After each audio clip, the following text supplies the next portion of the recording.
Berapa banyak orang yang ingin hidup pada hari ini, tapi kemarin sore malaikat maut sudah mencabut nyawanya. Hari ini dia tidak lagi bisa hadir sholat Jumat. Dan andailah umur bisa ditambah, mereka amat sangat ingin ada bersama kita hari ini. Berapa banyak pula orang yang hari ini, jam ini sehat walafiat, tapi ada yang dicabut Allah dari dalam badannya. Ruhnya masih bersemayam dalam jasad, tapi yang dicabut adalah nikmat iman dan Islam.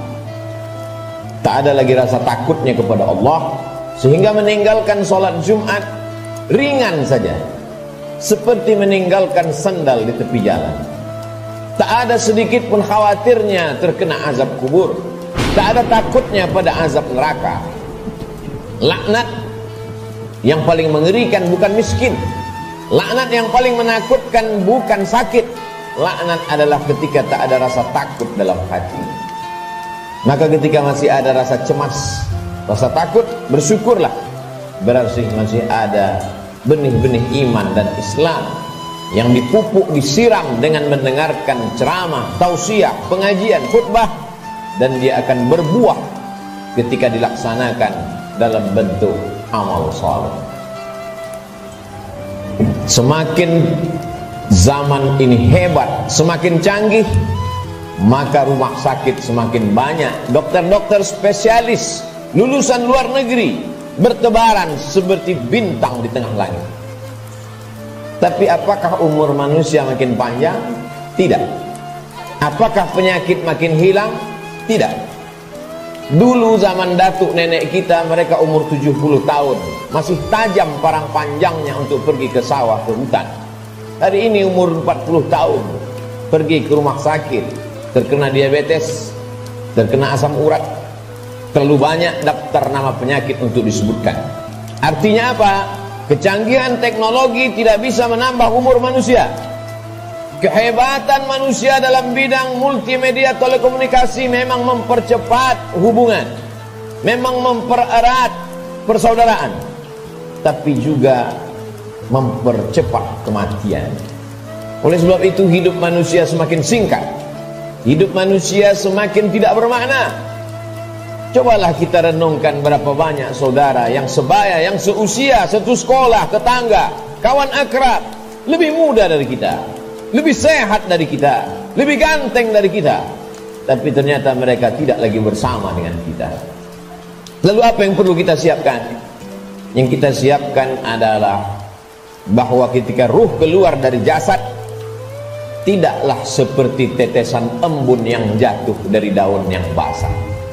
Ketika ruh keluar dari jasad, tidaklah seperti air liur yang keluar dari mulut tak terasa. Ketika ruh keluar dari jasad, Nabi SAW bertanya kepada orang-orang yang ruhnya sudah keluar dari jasad, ketika beliau Isra dan Mi'raj, bagaimana yang kalian rasakan wahai mayat, wahai ruh yang pernah bersemayam dalam jasad lalu kemudian keluar dari jasad? Mereka menjawab, seperti kambing yang dikuliti hidup-hidup. Mereka menjawab, seperti tebasan pedang di tempat yang sama diulang beratus kali. Mereka menjawab, seperti mata kail pancing ditarik dari kulit yang basah, tercabut urat-urat dan dagingnya ikut ke mata kail pancing. Begitulah sakitnya. Lalu yang perlu kita siapkan, apa yang bisa meringankan sakaratul maut itu? Di antara yang bisa meringankan sakaratul maut adalah shadaqatus sirri tadfa'u mitatasu, sedekah menghilangkan mati su'ul khatimah. Selama ini kita diajarkan berdoa, Allahumma hawwin alaina fi sakaratil maut, ringankan kami waktu sakaratul maut ya Allah. Baik, doa bagus. Habis selesai salat meminta kepada Allah, Allahumma hawwin alaina fi sakaratil maut. Indah, cantik. Tapi ada yang lebih bagus lagi untuk supaya kita ringan waktu sakaratul maut, yaitu dengan cara bersedekah. Yang mewakafkan tanah masjid ini, yang mewakafkan semen, yang mewakafkan batu, kosen, jendela, tak tahu kita siapa namanya, tapi dengan sedekahnya itu dia sudah memperingan sakaratul maut. Sampai hari ini orang yang mati itu tidak pernah hidup lagi untuk bercerita kepada kita. Mimpi pun tak dapat kita pesan. Bolak-balik kita minta untuk bermimpi dengan datuk, ayah, emak, tak dapat berjumpa dengan mereka. Andai pun berjumpa dalam mimpi, tak pula dapat kita membuat pertanyaan-pertanyaan yang sudah kita sediakan sebelum tidur. Satu-satunya cara hanya dengan menyebut, membaca, mengingat hadis-hadis Nabi Muhammad sallallahu alaihi wasallam. Dan itu adalah iman. Hari ini orang sedang krisis dengan iman. Dia tidak lagi percaya. Mana itu alam akhirat? Mana itu alam barzah? Mana itu roh? Aku tidak percaya kepada yang tak nampak. Aku tidak percaya kepada yang tidak terlihat. Yang aku percaya hanya yang bisa aku pegang dengan tangan, yang bisa aku rasa dengan lidah, yang aku tatap dengan mata, yang aku dengar dengan telinga. Begitu sombongnya manusia berkata, mana itu? Mana dia? Mana yang tidak nampak itu? Tapi ketika kematian datang, adakah yang bisa melihat kematian? Percaya, mati. Tak percaya pun mati. Percaya dan tak percaya, semuanya akan mati menghadap Allah Subhanahu wa ta'ala. Silakan tidak percaya. Mau menjadi kafir, silakan. Mau menjadi orang munafik, silakan. Mau menjadi Abu Jahal, Abu Lahab, silakan. Mau menjadi Qarun, Fir'aun, silakan. Fir'aun mati, Abu Jahal mati, Qarun pun mati. Semua yang tidak percaya mati, dan semua yang percaya menghadap Allah Subhanahu wa ta'ala. Kelak kita semua akan merasakan sakratul maut itu. Bila ada orang yang sudah meninggal dunia, jangan terlalu habis air mata diteteskan untuk mereka. Mengapa demikian? Karena mereka yang sudah mati itu merasakan tiga. Mereka sudah melihat malaikat maut, mereka sudah merasakan sakratul maut, dan mereka sudah mendapatkan husnul khatimah. Bagi yang beramal soleh. Adapun yang larut dalam kesedihan, menangis sampai tak bertepi, sesungguhnya engkau termasuk orang-orang yang mubazir. Innal mubazirina kanu ikhwanas syayatin. Orang mubazir saudara setan. Menangislah karena usia yang lalu tak dapat diulang kembali. Menangislah karena masa-masa muda yang diisi dengan dosa tak dapat diminta ampunannya kepada Allah. Ainani, ada dua mata, la yamassuhuman nar, yang tidak akan terkena azab api neraka. Ainun bakat min khasyiatillah, mata yang menangis karena takut kepada Allah. Bulu mata, alis mata yang pernah terkena tetesan air mata, maka itu akan selamat dari azab neraka jahanam. Ainun tahrusu fi sabilillah, mata yang berjaga di tengah malam menjaga Masjidil Aqsa, takut dirampas oleh tentara Israel. Pejuang-pejuang fi sabilillah, itulah mata yang selamat dari azab Allah Subhanahu wa ta'ala.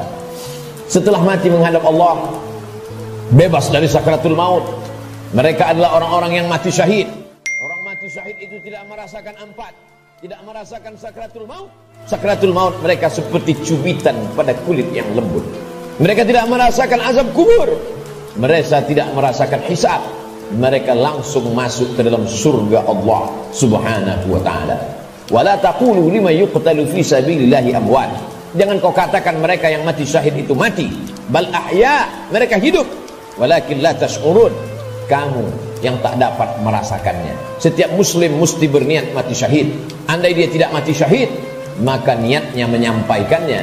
Innamal a'malu binniyat. Seorang akan mendapatkan sesuai dengan niatnya. Iskariman au mut syahidan. Kalau hidup, hidup mulia. Kalau mati, matilah sebagai seorang syuhada. Kenapa kita masih hidup hari ini? Kenapa Allah masih semaikan nyawa dalam badan kita? Mengapa kita masih diizinkan melangkahkan kaki, menghayunkan tangan? Kenapa orang yang lebih sehat dari kita lebih dulu mati daripada kita? Kenapa orang yang lebih muda daripada kita lebih dulu meninggal daripada kita? Sesungguhnya Allah buat kita hidup karena dosa kita masih banyak. Allah sayang dengan kita, Dia tunggu kita bertobat. Sesungguhnya Allah buat kita hidup karena Allah tahu kita belum punya bekal yang banyak. Senantiasa husnuzon kepada Allah. Orang-orang beriman, dia tahu bahwa umurnya itu masih dititipkan Allah. Allahumma ja'alil hayata ziyadatan lana fi kulli khair. Kalau kau takdirkan aku masih hidup besok pagi, jadikan hidup besok pagi sebagai amal saleh. Waj'alil mauta rahatan lana min kulli syarr. Kalau kau takdirkan aku mati malam ini ya Allah, tidak terbangun lagi besok pagi, kematian itu pun kematian yang indah karena husnul khatimah. karena selamat dari sakaratul maut. Dan yang paling penting, berhenti dari segala perbuatan dosa. Orang beriman tidak pernah bersedih. Umurnya panjang, amalnya bertambah. Umurnya pendek, dosanya berkurang. Orang beriman tidak pernah berduka cita. Kenapa? Karena dia ridha menerima ketetapan Allah subhanahu wa ta'ala. Lewat dari sakaratul maut, selesaikah kehidupan? Belum. Keliru orang yang berkata, mari kita hantar jenazah ini ke tempat peristirahatan yang terakhir. Istirahat kata siapa? Liang kubur sudah siap menjepit bagi mereka yang curang. Curang timbangan, curang sempadan tanah, curang sempadan batas kebun. Mereka akan dihimpit 7 lapis tanah. Berapa banyak tukang gali kubur yang sudah mengukur panjang kubur 170 cm, tapi begitu diukur dengan galah, dengan buluh, dengan bambu, jenazah dimasukkan ke dalam. Kenapa berkurang? Kalaulah dikatakan tukang penggali kubur salah ukur, tidak mungkin, karena dia mengukur dengan bambu, dengan buluh. Tidak mungkin dia salah ukur. Jadi apa sebenarnya yang terjadi? Maka liang lahat sudah siap-siap menjepit, meremukkan tulang belulang, meluluhlantakkan jenazah yang mati menghadap Allah subhanahu wa ta'ala. Ujian kedua yang akan dihadapi adalah azab kubur. Maka setelah fil alamina innaka hamidum majid, orang solat beriman, muslim yang takut pada Allah, menambahkan doanya, Allahumma fir lima qaddamtu wa ma akhartu wa ma asrartu wa ma a'lantu wa ma asraftu wa ma anta a'lamu bihi minni, antal muqaddimu wa antal muakhiru, la ilaha illa anta subhanaka inni kuntu minadh dhalimin. Sebelum salam dia tambahkan 4, Allahumma inni a'udzubika min azabi jahannam wa min azabil qabri wa min fitnatil mahya wal mamat wa min syarri fitnatil masihid dajjal. Dia minta selamat dari azab kubur. Setiap kita yang melewati kubur dalam perjalanan panjang kami dari Pekanbaru ke pedalaman suku Talang Mama, lalu kemudian singgah sebentar di masjid rumah Allah pada hari Sayyidul Ayyam, akan kembali lagi melewati kubur. Apa yang kami katakan? Assalamualaikum ya ahlad diyar minal mu'minin wa inna insyaallah bikum lahiqun yarhamullahul mustaqdimina wal mustakhirin nas'alullah lana wa lakumul afiyah. Apa yang kita mintakan orang yang dikubur itu? Bukankah mereka sudah mati? Orang yang hidup kita ucapkan Assalamualaikum, selamat anakmu, selamat keluargamu, selamat rumahmu, selamat hartamu, selamat sawitmu, selamat karetmu, selamat kebunmu, selamat dagangmu, selamat rukomu, selamat rumah makanmu. Tapi untuk orang yang sudah mati, apa yang kita ucapkan? Kenapa ada selamat untuk orang mati? Maka sesungguhnya salam pada orang mati di liang kubur adalah Assalamualaikum ya ahlal kubur, selamat kalian dari azab kubur. Hadisnya sahih, diriwayatkan oleh Sayyidatuna Aisyah Ummul Mukminin. Wahai Aisyah, kata Nabi SAW, kalau engkau lewat di kubur, mulutmu jangan diam saja, ucapkan salam, Assalamualaikum ya ahlad diyar, selamat bagi kalian. Selamat apa? Selamat dari azab kubur. Jangan pernah mulut ini berhenti meminta selamat dari azab kubur.